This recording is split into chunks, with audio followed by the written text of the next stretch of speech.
Ever wondered why time seemed so slow when you were a kid, but now years fly by in a blink? One moment it's January and the next, it's December. But what if I told you time isn't actually speeding up? Your brain is playing a trick on you. Remember those endless summers as a kid? 2 months of vacation felt like a lifetime. Waiting for your birthday felt like forever. And counting down to Christmas was the most thrilling, never-ending wait. But now, weeks blur into months, and before you know it, another year is gone. It's like time is slipping through your fingers no matter how hard you try to hold on to it. But why? It turns out time isn't actually moving faster.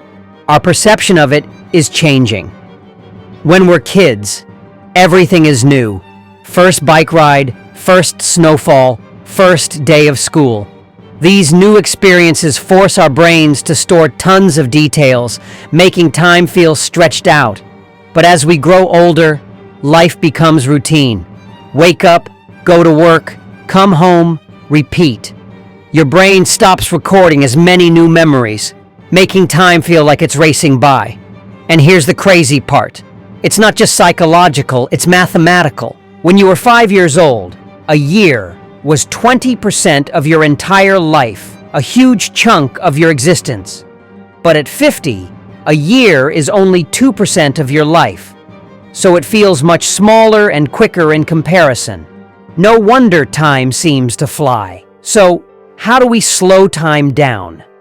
The answer is simple. Fill your life with new experiences. Travel somewhere new, learn a new skill, take a different route to work, meet new people. The more fresh memories your brain makes, the longer life will feel. Because at the end of the day, it's not time that's speeding up, it's how we live it. Have you ever felt like time is moving too fast? Let me know in the comments.